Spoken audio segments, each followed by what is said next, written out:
welcome, everyone. I'm Maria Daycake. I'm Associate Professor of Religious Studies here at George Mason, and I'm the Interim Director of the AbuSulayman Center for Global Islamic Studies that is hosting in part this event.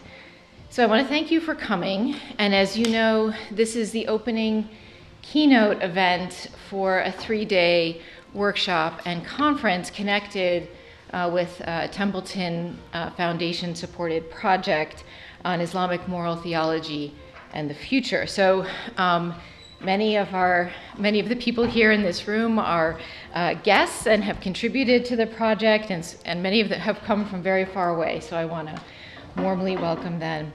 And of course, we're so honored to have Dr. Ingrid Mattson, who is one of the global advisors for the project, here to open the conference for us. And my colleague, Martin Nguyen, will introduce Dr. Mattson in a minute.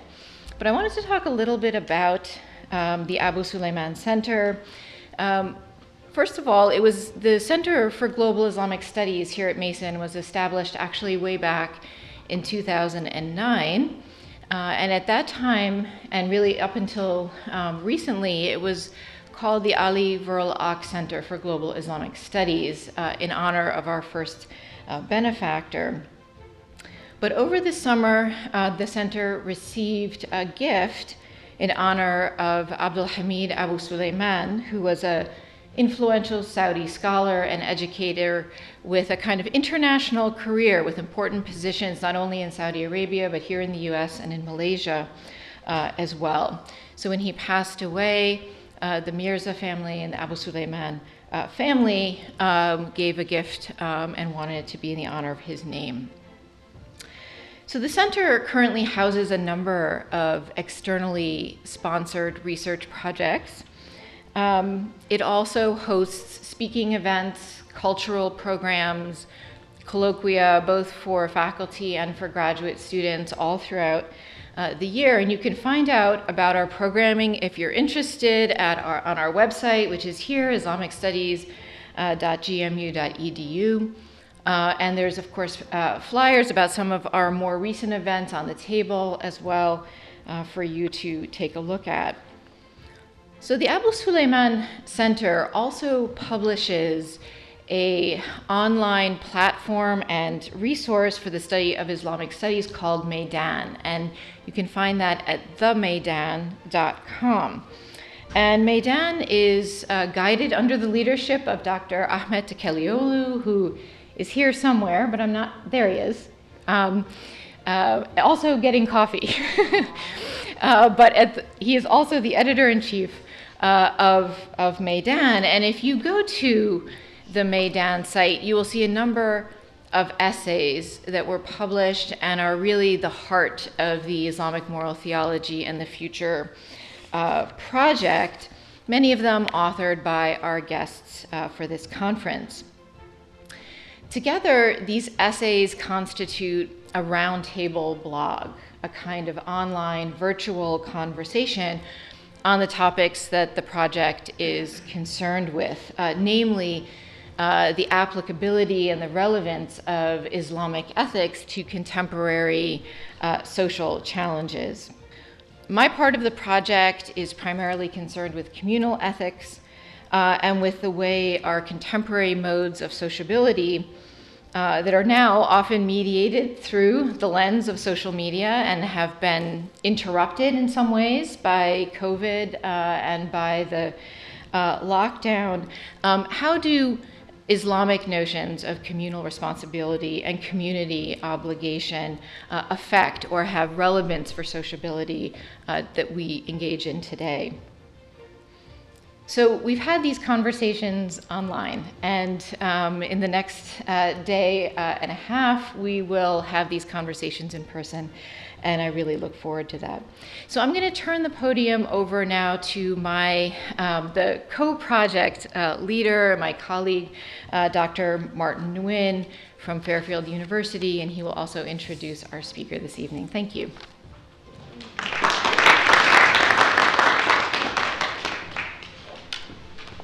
Good afternoon. It is my distinct pleasure to introduce our keynote speaker for tonight, Dr. Ingrid Mattson, whom many of you may be familiar with. And yet for those of you who are just hearing her for the first time, I'm going to give you a brief background to her accomplishments. She is a Canadian scholar of Islamic studies, a leading Muslim ethicist, and a Muslim community leader.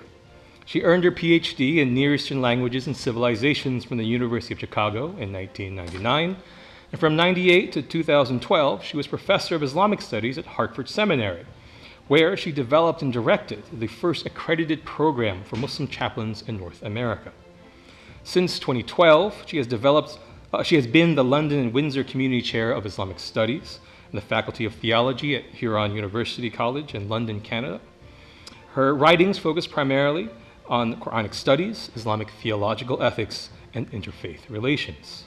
While she has been pursuing these academic endeavors, from 2001 to 2010, Dr. Mattson also served as the Vice President and then the President of the Islamic Society of North America. And most recently, in an ongoing project in 2018, Dr. Mattson founded the research and educational initiative, the Horma Project, which is aimed at preventing and responding to violations of trust and spiritual abuse in Muslim spaces. We all look forward to her comments tonight that really launches into our next few days of engaged discussion.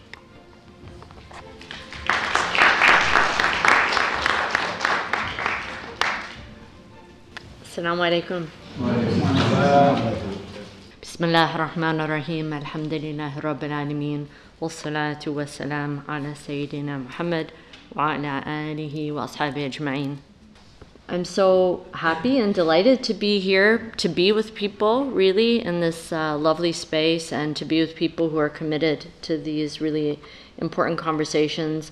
I'm so grateful to both of you, Martin and Maria, for this, for your leadership in this initiative. I happened to be yesterday at McGill University and for a talk about interfaith education, and one of the participants actually read something from one of the essays on the Maidan, and I was so delighted by that, to see that it is, that's the goal, is always that this research and these reflections can be used in education and other scholarship. So it's really very well done, and I enjoyed so much reading everyone's essays. And before I prepared my remarks for today, I went back and read in particular all of the papers that had to do with, in particular, this topic of economic justice and poverty. My remarks today are more of a collection of thoughts oriented towards a bit of a critical analysis of our own efforts to undertake these things. And critique is not, it's not a negative posture, I don't believe. It's about improving ourselves. We should always look for improvement. And I would say that it's very clear that we're living in, it seems arrogant and whining in some ways to say that we're living in a difficult time, anyone who has studied history or looks around at the world. But I think that the difficulty is that it feels like so much is out of our control. When we talk about how do we rectify situations of unfairness and injustice. And it can become very easy to resort to an individualized perspective where we focus so much on the individual, our own personal development, our own purification and perspective, so that we feel that at least within this kind of sea of chaos and corruption and disruption, that we're doing the best we can. And certainly it's a caricature of virtue ethics to say that it's just about the individual. It certainly is not that. But I gave this talk maybe a provocative title to say that there can be a tendency to look at this project of spiritual refinement and development in really isolation of so many other normative normative paths or impulses or aspects of the overall Islamic tradition. So, for example, philosophers will say that virtue ethics is one of three major approaches to ethics. So there's virtue ethics, there's deontology, so ethics that emphasizes rules, do this and don't do that. We can think of it as a kind of legalistic approach. And then there are consequential ethics. So what is the outcome? You do actions, and have the actions resulted in the effect that at least the ideals are saying they should be aimed towards. Now, in the Islamic tradition, all three approaches to ethics are woven together. They're all integrated, and it's all part of what we would call the sacred path, Sharia. I prefer this translation of Sharia as sacred path instead of sacred law, because whenever we talk about law, our vision kind of narrows. So the sacred path has all of these aspects, and if we lose one for the sake, and because we're incapable of implementing one of these three, let's say these three legs of the stool. How can a path have a stool? I don't know. Let's say the path is over a bridge. It needs, something. I'm very bad at metaphors.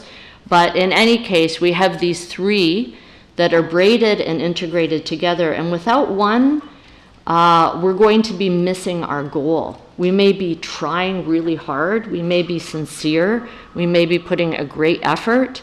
But we're not going to be doing all that we should be, and this is tough. This is a tough reality to face.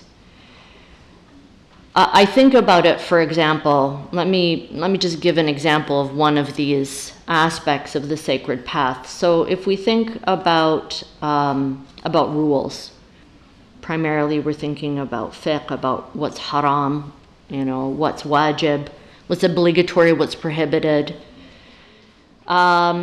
And we talk about that a lot in our lives as Muslims, as contemporary Muslims. What are the obligations and what are the prohibitions? And we work very hard as we're thinking about what we're going to eat or how we're going to relate to each other to put these in place. And we use this kind of language. But I would say one of the places where it becomes very clear that we're almost undertaking a performance, a play, rather than a reality, is when we look at something like marriage, Muslim marriage in America, in particular in America. Because what we have is we have this performance of two people coming together and their families. And we have the contract and all the conditions. Have any of you signed a marriage contract? Anyone here signed a marriage contract, either as a witness or as a bride or groom, or there are all of these things that must be done. And if they're not done in undertaking this, this coming together of two people, then the marriage is invalid. It is invalid, or it may be defective. And we see again and again, we'll go to a home or a mosque or a banquet hall, and usually an imam or a sheikh comes in with their, Islamic dress, and there may be a very functional or a elaborate, beautifully written with calligraphy, this marriage contract, and everything will be there, and the mahar, how much, and is any deferred or upfront? Are there some conditions in it? So all of this happens, and alhamdulillah, this is Islamic marriage. We've now had this Islamic marriage. And then what happens is someone like me gets a phone call 3 months, 1 year, 4 years, 10 years later, and there's been a violation.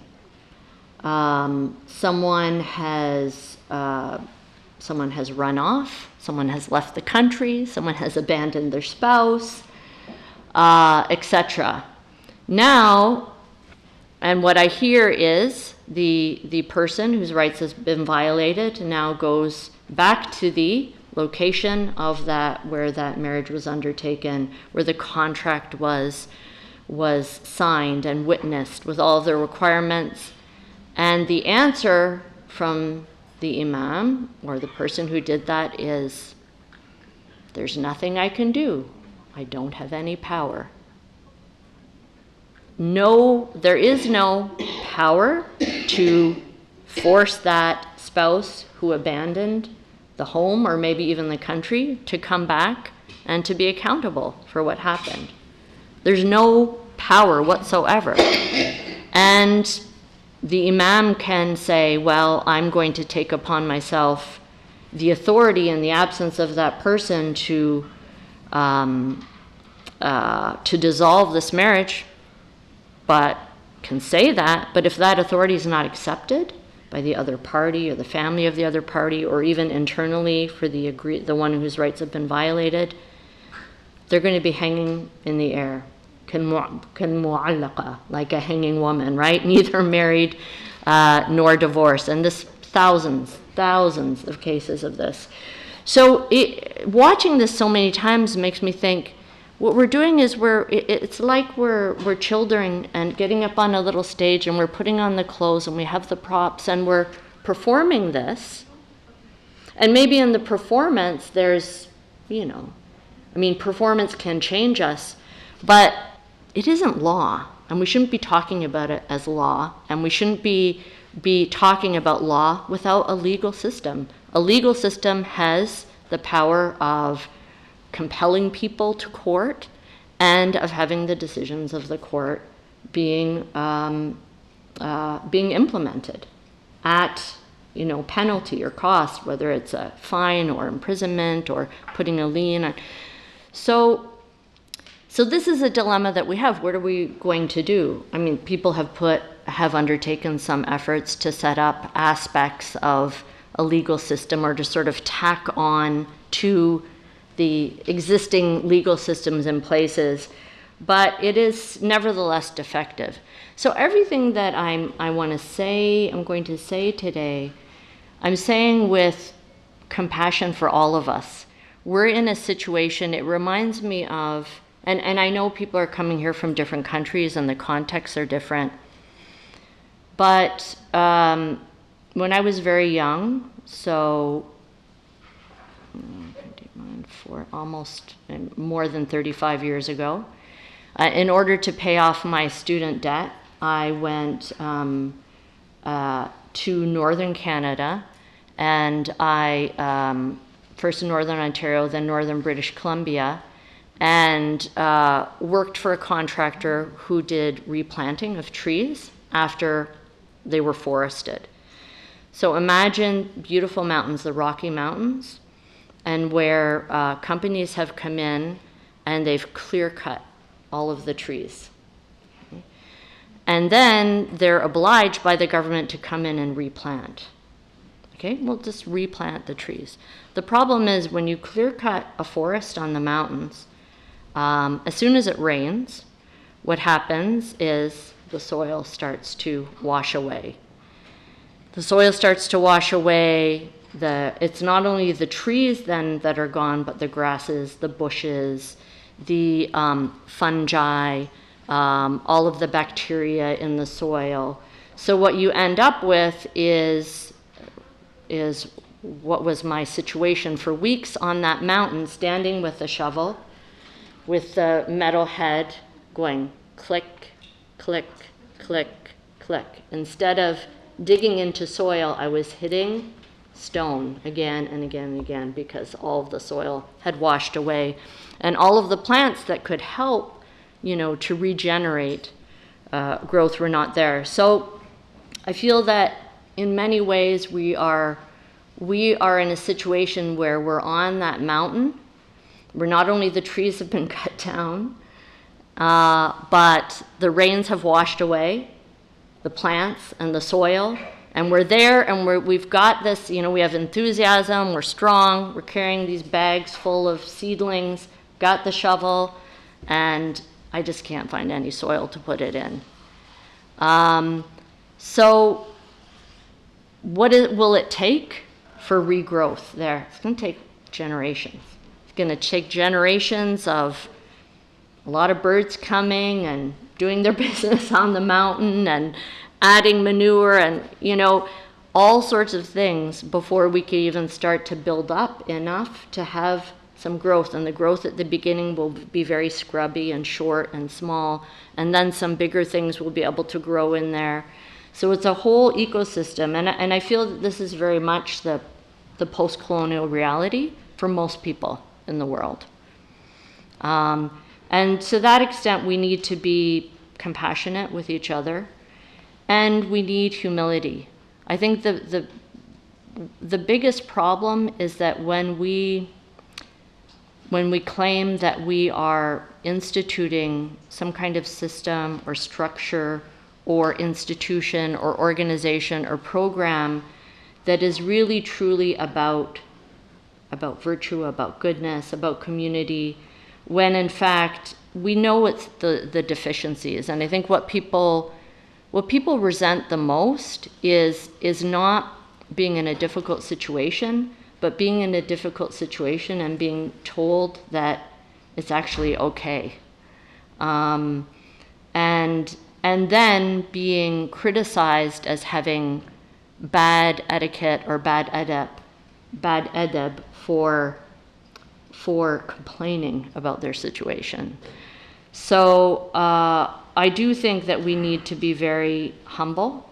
We need to be very modest and honest about what is happening. And so Martin, in his one of his postings on the Maidan blog on ethics and economic inequalities, asks a lot of questions. So this is after a number of months of having essays posted, and Martin says, many of the questions I had originally raised in my first post still remain on the table for consideration. What do these religious virtues like faqr and zuhd look like against our present economic realities? How are committed Muslims to practice, embody, and live them? What challenges must be identified, named, and confronted? How might personal virtues then be understood in light of broader economic issues like the widening wealth gap, exploitative labor conditions, and widespread poverty? What do Muslim ethical traditions have to say with regard to our materialist cultures of consumption? And what do we do about the reality that we're caught in this vast web of instant gratification? It's a lot of challenges, certainly.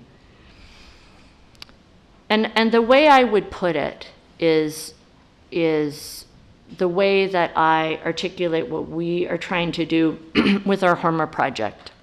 Our sort of motto for the project is seeking to close the gap between our Islamic values and our Muslim community realities.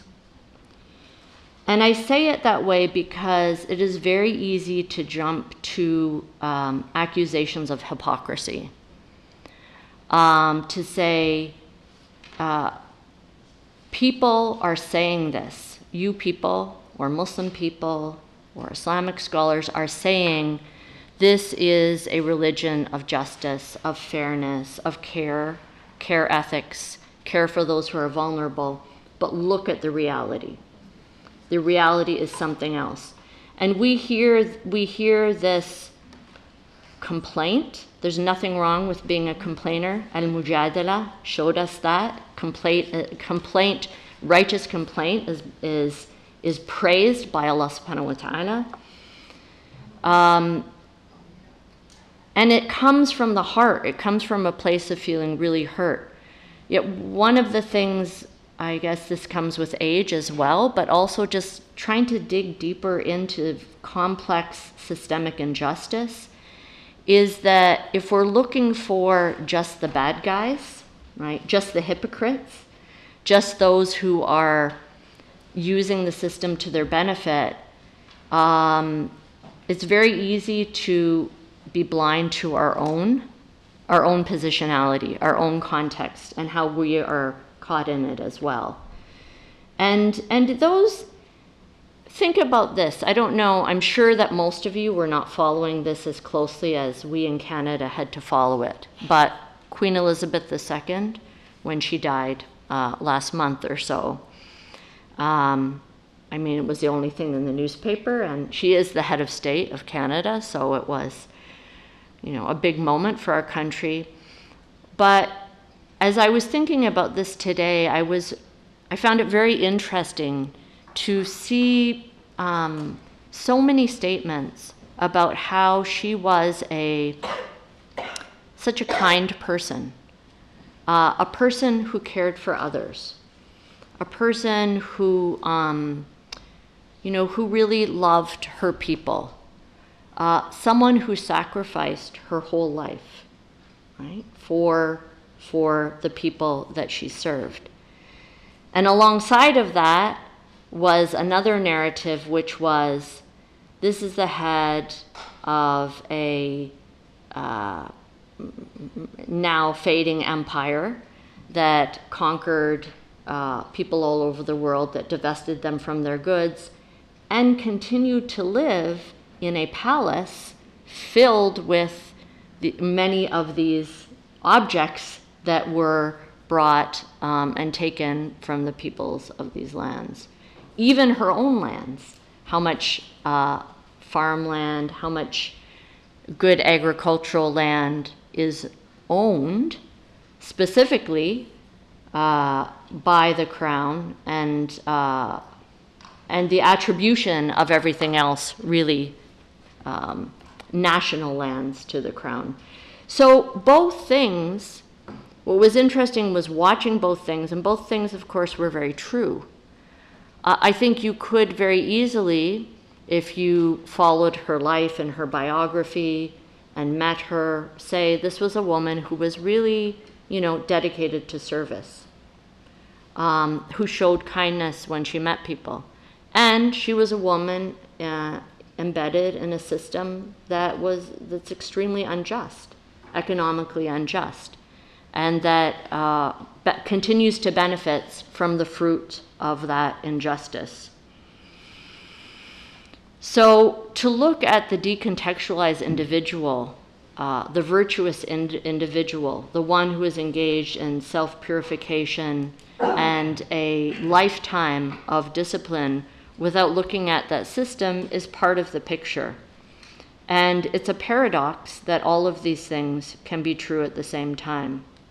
Now, I've talked about our current reality, the post-colonial reality, but the reality is that we are drawing upon teachings of our civilization and of the pre-modern tradition that in itself is inspiring, that binds us together as inheritors of that tradition, and at the same time has its own deficits.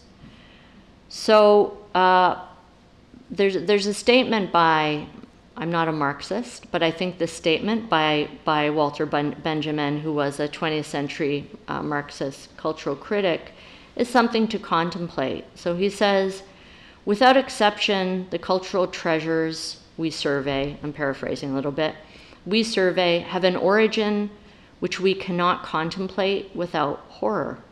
For these cultural treasures owe their existence not only to the efforts of the great minds and great talents who have created them, but also to the anonymous toll of their contemporaries. There is no document of civilization which is not at the same time a document of barbarism.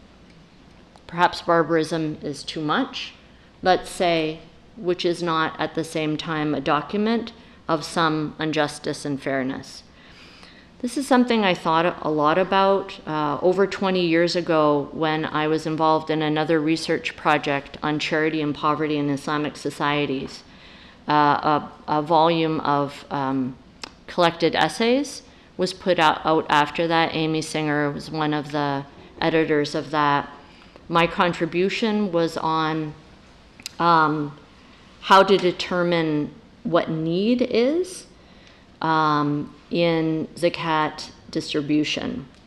And I looked at the difference between scholars who said that poverty and wealth is absolute. There's an absolute line. You're either poor or you're rich. There's a line and you're one over the other. And that zakat should be distributed only enough to put someone up over that line, right? You give someone enough and now they're over that line into wealth. Now the problem with that is that if that's the system that's used, and if there were no other measures, poverty relieving measures, then what you have is a system of perpetual impoverishment. You're not able to actually affect people's economic status in a way that allows them to not just need a basic zakat distribution the next year. So there is another school of thought, and this is articulated by Abu Ubaid al-Qasim ibn Salam in Kitab al-Amwal, where he argues very movingly for those who are in need to be given something that will actually take them out of poverty, So he says, for example, if a man's problem is that he's homeless, he needs a home. Like his poverty is being homelessness, he needs a home. If the problem is that he has a skill but doesn't have the tools to work in his skill or his trade, give him the tools. And even if it costs much more, right? If you just took this amount, you say, well, this is not putting him over the poverty line. No, this is taking him out of poverty or her out of poverty. So there are arguments to be made either way, but the kind of plea and anguish that he expresses is really an aspect that is lost in a lot of this calculation, which is he feels their pain, right? And that compassion that is prophetic, that is divine, that is the reflection of Ar-Rahman, is here wedded also at the same time to action, to a particular policy that is informed by reality. And I found that very moving, and I continue to find this debate about poverty relief and about the role of zakat, which is a wealth tax. It's not a charity, and I'll talk a little bit more later about the problem of our charity mindset, because we have this really problematic charity mindset when it comes to poverty. But zakat is a wealth tax, and it is not charity. The 5 pillars of Islam are not the shahada and 5 prayers a day and fasting in Ramadan and giving charity and going for Hajj. It is not giving charity, it is paying the wealth tax, without which money is impure. It is a right on the poor, and it is, the Prophet Muhammad sallallahu alaihi wasallam said, it is a return of wealth. Return of wealth where? To the community that generated it. A person doesn't create wealth or make wealth. Wealth is produced within a community, and someone will benefit more than others, and that's permitted as long as they use lawful means to acquire it and then purify the wealth with the return of wealth to the community that created it.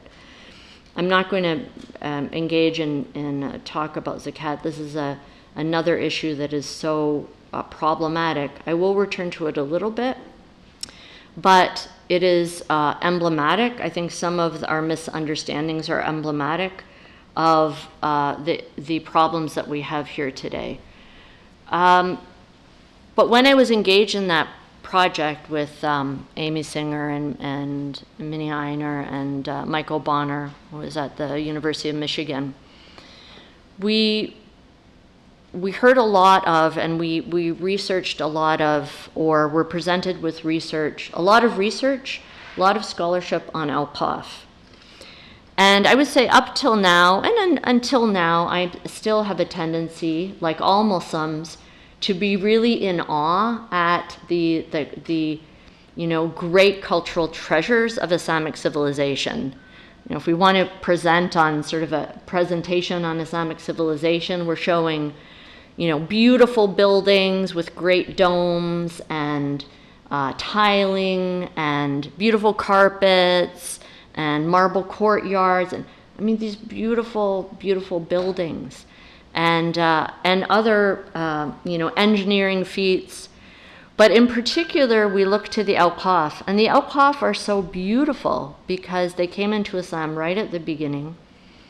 Among the Sahaba, may Allah be pleased with them, giving what they had, the land that they had, so that the profits, the produce from that could be given to the poor. So right away, it was to go to the poor.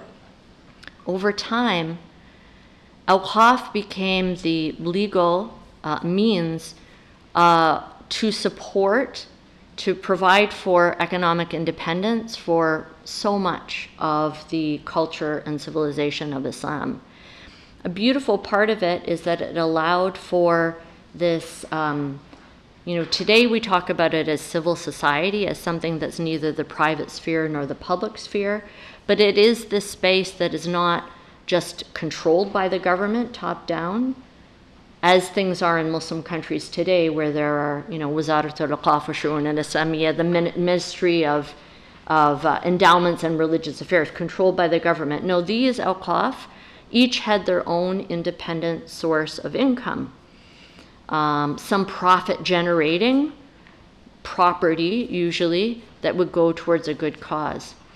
But what happened over time, and we see it by the end of the Ottoman period, or even before the end, is that over time what began as primarily support for the poor and needy in a really grassroots local way. So, who are the people who know how to help? Like, it's the ones who live there, right? So you see a lot of beauty in very small gifts towards a waqf to help the people in that area. And not just the people, other living beings, other animated creations of Allah as well. But over time, what we see is that more and more and more Awqaf are being funded to support colleges and universities, beautiful for study, zawiyas, ribats, all sorts of different institutions. And much of it is very beautiful, but over time what happens is something that I have started to see in America, in Canada, which is it seems almost every scholar or sheikh or sheikha wants their own institution, founds their own institution. So what they do is they gather these donations to fund an institution on an endowment that then, they'll be teaching in that institution. Now, religious knowledge is important. Purifying ourselves, learning a discipline, going through a discipline of spiritual purification and knowing how to do that is important. All of these things are beautiful. And this is part of the problem, is that all of these things are good. Nothing wrong has happened, right, at this point. And in pre-modern times, most of these institutions also had a large population of unhoused people, people who were escaping from violent or abusive situations, and poor people who were, if not living there and sleeping there, they were part of the community and being fed every single day and were accepted as part of this community. So it was a place where there was learning, reflection, spiritual purification, and also the creation of a community that was like the kind of wedding that the Prophet Muhammad ﷺ said that we should have, saying the worst type of marriage ceremony is what? Or feast is the one where the poor are left out. No, this kind of spiritual feast included the poor. It included the unhoused. That is not what we see today. Because of, and again, it's not that, I don't think people hate the poor or they hate the people who are homeless. There's all sorts of liabilities in a country like the United States. If you did this, it can be very problematic. But the reality is, these become places that are primarily for people who are economically, stable at least, if not beyond that. Why is that a problem? Well, for every dollar that goes into a waqf, that is a dollar that is not subject to zakat, right? So let's say I have a lot of money. Say I have $100,000. Say I have $1 million. And I decide I'm going to put it into this excellent project, and it is excellent. God bless them. God bless the people who are teaching there and who are. But now none of that is subject to zakat, which means that since the primary recipient of zakat should be the poor and needy, there's less to go there. And zakat, of course, is simply a stopgap measure. The primary goal is to close the gap between the rich and poor. That's the primary goal. It is not to create an economically just system. The key for an economically just system in Islam is the prohibition on usury. Because indebtedness is the primary driver of poverty in every generation. In every society, in every generation, indebtedness is the primary driver of poverty. We live in a system, and it doesn't matter what country you live in, we live in a global economic system that is just rife with usury, where that continues to drive people deeper and deeper into debt, where they cannot get out of it. They cannot get out of it. So here we have, it's like the marriage contract. We have this one thing that we're doing, and we may be doing it well, or we may not be doing it that well. We're doing lots of things that are good, that are virtuous, that are beneficial. Yet we're not doing it from a neutral standpoint. We're doing it from a deep deficit of tremendous injustice. And so part of what we have to think about first is that returning to what I said at the beginning, we have to at least be honest about the fact that when we are directing our giving, whether it is a wealth tax, whether it is charitable giving, whether it is towards a good cause, that all of this is happening floating above a system that is deeply, deeply unjust, deeply un-Islamic, if we wanted to use that term. And it is, who of us really is not in some way connected to that system? It gets to the point where we don't even really see what we're doing. So let's look at something, for example, like 20 years ago or 15 years ago, there was an organization I knew of that was set up to provide interest-free loans to Muslim businesses. Interest-free loans, so they wouldn't have to engage in interest-based loans. There were many of the people who received it first were Muslim doctors who had to put a big investment in equipment to set up their offices initially, right? So they would have to take out a loan to do that. And they were giving these loans. At that time, when I was living in Chicago, I knew a wonderful couple, beautiful family, who were taking care of a child who was not their own child, but they had taken this child into their home because the child needed care. Very hard-working people, good members of the community. living on the south side of Chicago, and they needed more income because they'd taken this child into their home, and they were the kind of home that was very open, and that where they would take, the kind of house you would walk in, it's like, who are all these kids? Well, they were the kids who were there because they needed some level of care. So they told me one day, they said, well, we started this little business a little while ago, and what we're doing is, in addition to working full-time jobs, they'd set up this business where they would go around to beauty salons and collect their linens and wash them and bring them back. So it was this little business.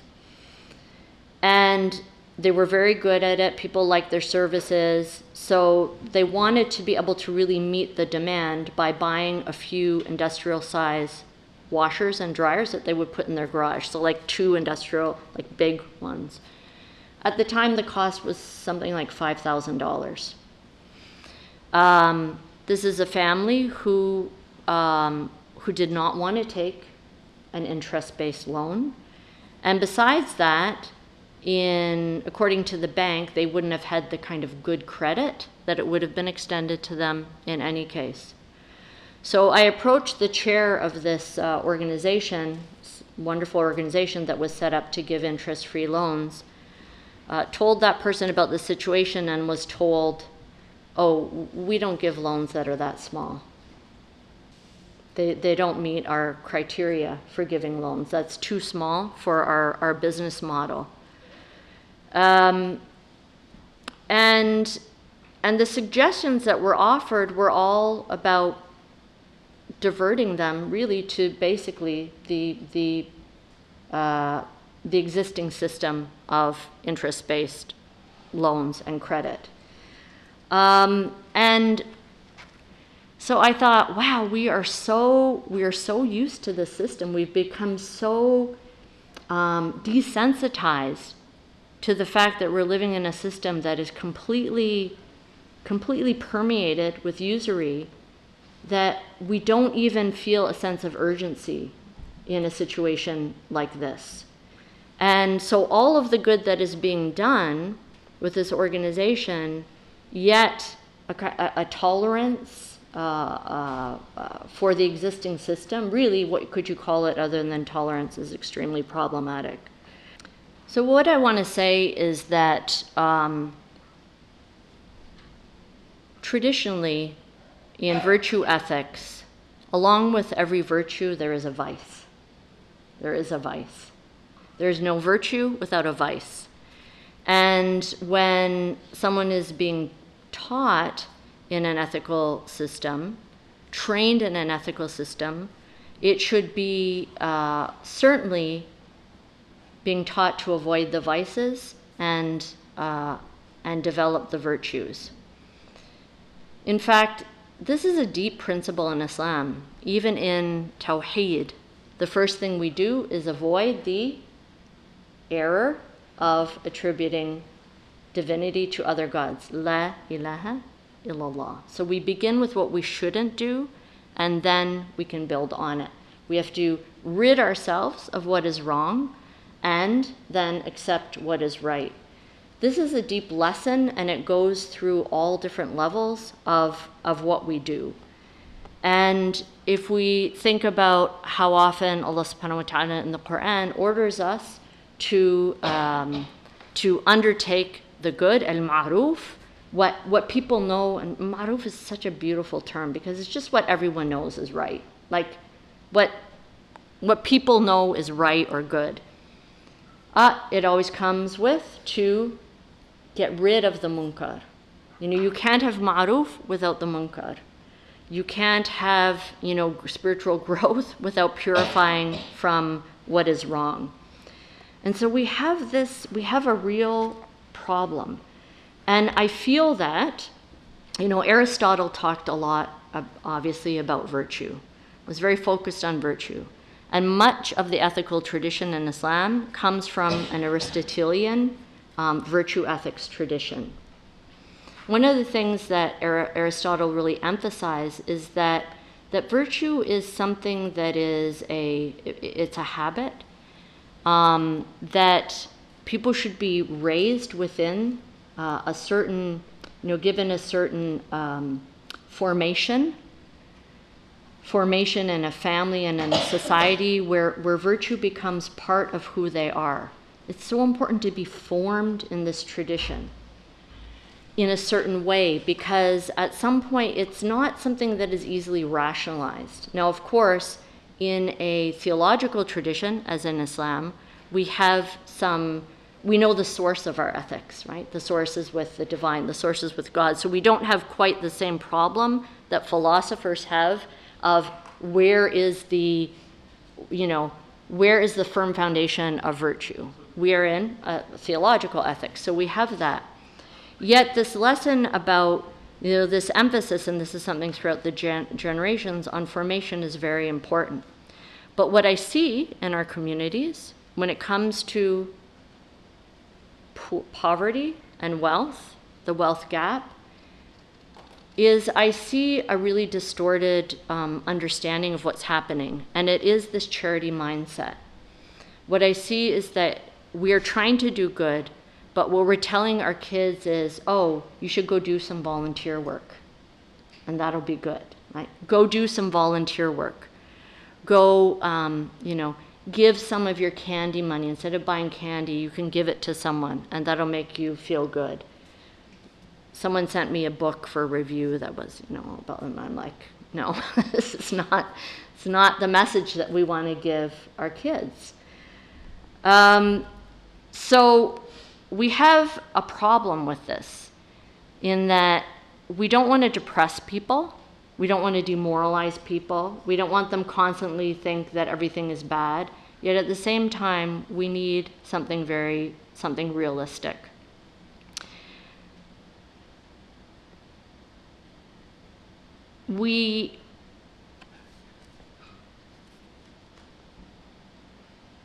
Okay, I'll go back to this if I have time, but I want to, in this area, I want to turn your attention to how many of you have seen Sister Esma Hanif's talk at this event called United for Change 10 years ago.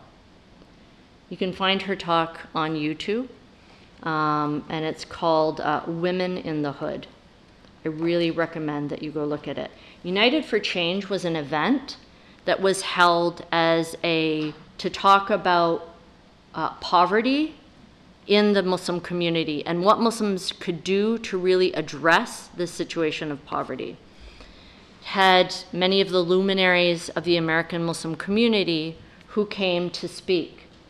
Now, I'm sure there were many people in the audience who came because they were interested in the topic of poverty relief.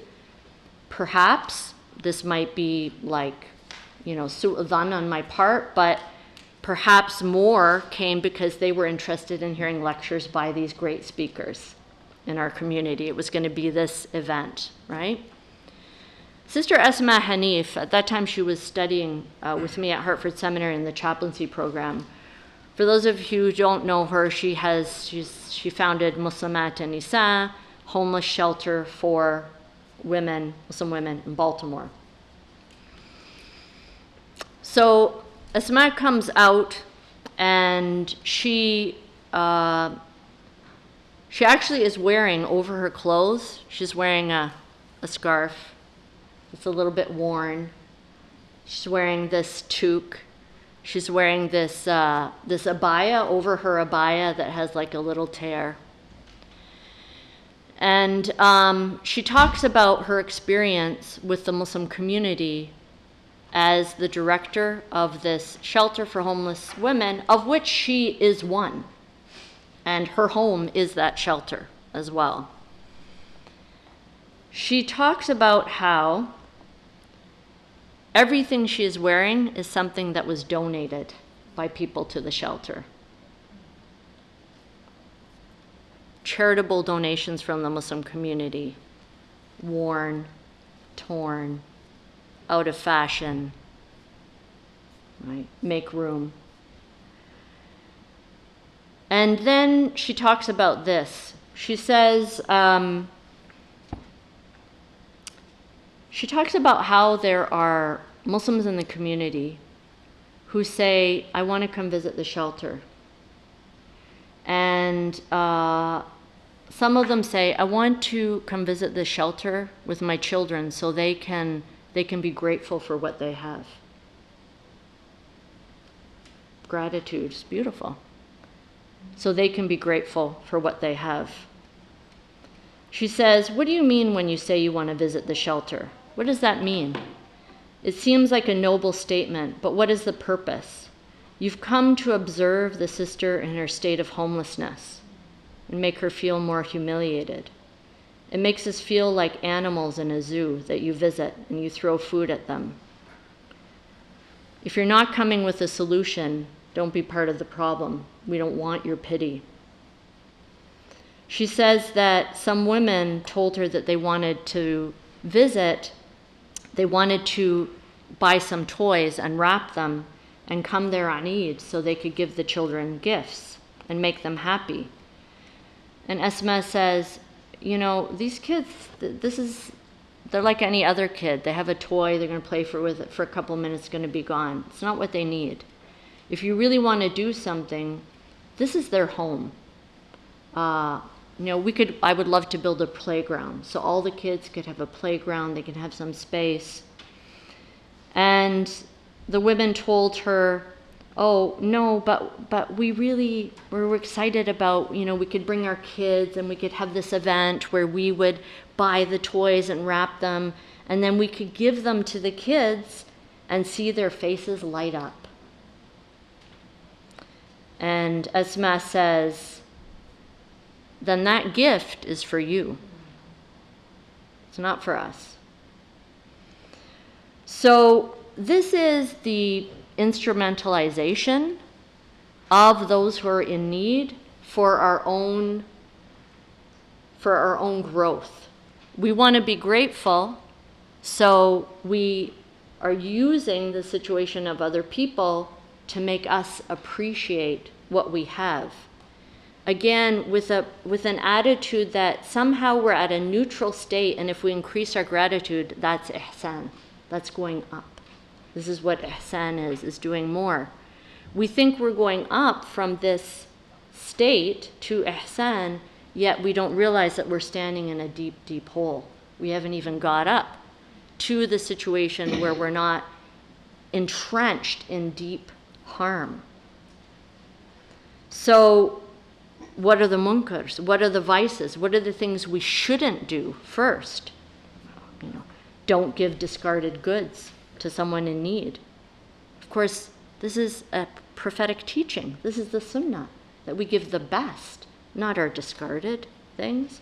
But in this charity culture that we've become part of, we see it all the time. I hear it all the time. I hear it in sermons. I hear it in talks.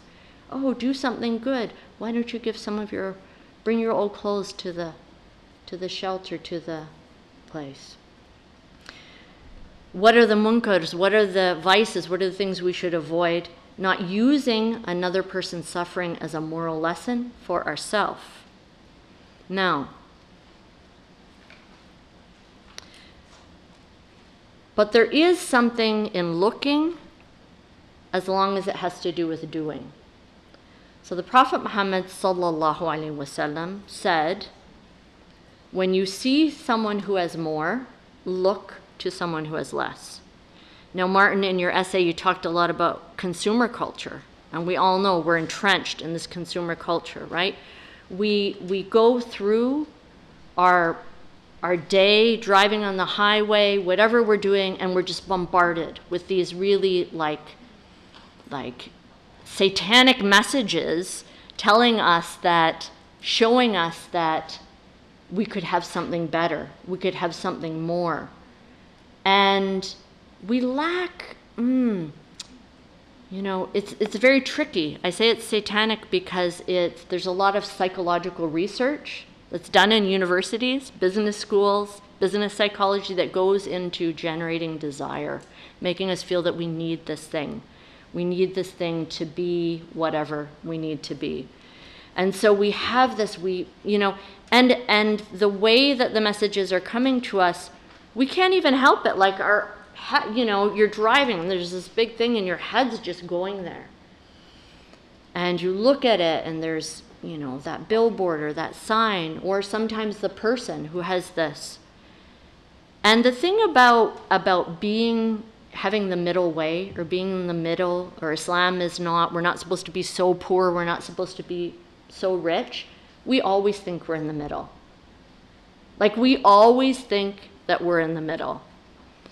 And as globally, as millionaires become billionaires and billionaires become millionaires, relatively, are we not wealthy? To that person, for sure. If I'm comparing myself to the owner of Amazon or whatever, yeah, relatively, I'm impoverished compared to that person. Can I justify buying more? Can I justify, well, I earn this money lawfully, and why not?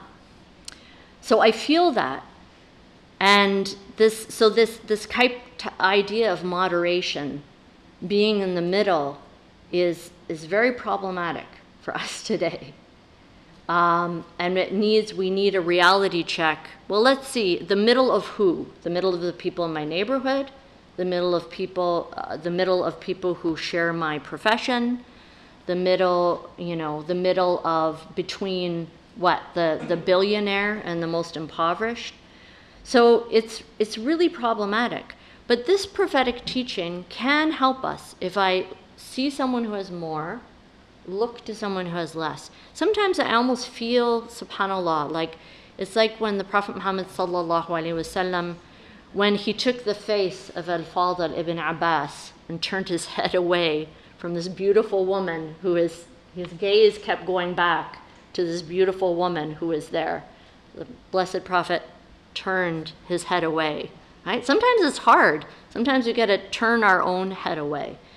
But how do we do that in a way where we're not instrumentalizing, where it's not just, okay, there's all those rich people, oh, but there's those poor people, so now I'm grateful, right? So if I take that action and I turn that way and I end at, oh, now I'm grateful for what I have because at least I'm not homeless, right? This is a problem. And that's why the attitude or the perspective is not enough. It has to be linked to the action. Why is that person there? And to what extent do I contribute to a system where that person continues to be in that state? Now, as Muslims, our tradition we do have justice and we do have charity. Charity is not a substitute for justice, though. So to have the charitable impulse, I don't want to kill it in people. I was at an event in Connecticut a little while ago, and the Muslim organization gave an award to this interfaith organization that's really dedicated in a beautiful way to like addressing systemic poverty in the city, right? Now the Muslim organization, they're supporting them and they're really like all out, like this is great what you're doing. But also they had just spent the last hour giving a presentation showing their participation in the soup kitchen, the backpack program for kids, like all these charitable activities, the March for Hunger. And this person who was the head of the interfaith organization came after and said, well, we established this because we realized that all we were doing as our faith communities, churches and others, that, we were so happy with our soup kitchens and our backpack programs that we never asked ourselves, why do those people need to come to the soup kitchen? Why do they need a backpack? Why can't they afford it for themselves? So he was saying, yeah, we have to address the systemic reasons, but at the same time, I really felt like this organization that was trying to start to get up that engine of really figuring out what's going on. We don't want to squish that. And so charity is not a bad word in Islam. Charitable giving is not bad, but is not the substitute for justice. And so somehow in our education, we really need to be able to figure out how to talk about doing more and about being better in a way that is encouraging but also realistic. And I know food smells good and everything like that. So I'm gonna end with well, there's two things I want to say. When I think about the long tradition of ethical formation in the world, and this is part of humanity's effort. You know, there's a lot that I love from different philosophers of the pre-Islamic tradition and the Hellenic tradition that is so influential on how ethical discourse was developed in Islamic civilization. But one of the people who I really, I just really get a kick out of, because I love people who are blunt. I'm a pretty blunt person, if you haven't noticed. I have a lot of lectures on Sayyidina Umar ibn al-Khattab, may Allah be pleased with him, because I really love his bluntness and his commitment to charity and also to justice. But in any case, I really love Diogenes. And there's a famous story about the philosopher Diogenes where one of the cynics who Alexander the Great had heard about him. And so Alexander came specifically to go visit him, and Diogenes lived in the public square in an old barrel. He did a lot of really vulgar things. So I'm not endorsing him wholeheartedly. But Alexander came and stood in front of him and said, he said, I really admire you, and is there anything I can do for you? And the response was, yes, you can get out of my sunlight. You're blocking the sun. Right? He was sitting there enjoying the afternoon sun, and Alexander came and stood to ask him if he could do anything for him, and blocked. So first, we got to stop blocking. So this is what we don't do. Because most people, they know what they need. They have all of these amazing God-given capacities, individually and as a community, to meet their needs, but they're being blocked again and again and again by oppressive systems. The final thing I want to end on is a hadith of the Prophet Muhammad about ihsan, because we talk a lot about ihsan with Moral Theology Project, and I saw it on a lot of the essays. And I want us to think about this hadith where the Prophet Muhammad sallallahu alaihi wasallam said, "Indeed, Allah has ordained excellence in all things. If you have to kill in the best manner. If you have to slaughter in the best manner. Let one of you sharpen his knife so his animal is spared of suffering." Sometimes when we think about ihsan, we're thinking about sort of some kind of it's a word that can be drawn upon in many different contexts, but sometimes we reduce it to this idea of a spiritual elevation going beyond the basic and really going high. But what is ihsan here? Ihsan is actually knowing how to sharpen a knife, knowing how to hold the animal to spare its suffering. Ihsan is sparing the suffering of the animal. It means that what you're doing, you know what you're doing. It's not just, I wanted to do it well, right? And then you've got this, I don't know if any of you have gone on Eid to where there's been inexperienced people with the wrong knives. It is a horror show and a bloodbath. So, but if you do it right, no suffering, right? So here ihsan is tied to the most visceral and bloody action, right? It's skillfully doing something so that you spare the suffering. So I want us to think more and more when we think about these issues, and we want to be moral, and we want to go further, and we want to do the right thing and be virtuous, to bring it sometimes to that level. of really looking straight in the eye what's happening in all of its unpleasantness sometimes and coarseness, and doing something effectively so that the suffering is spared. And then maybe through that we can hope for some elevation and closeness to Allah subhanahu wa ta'ala. Thank you for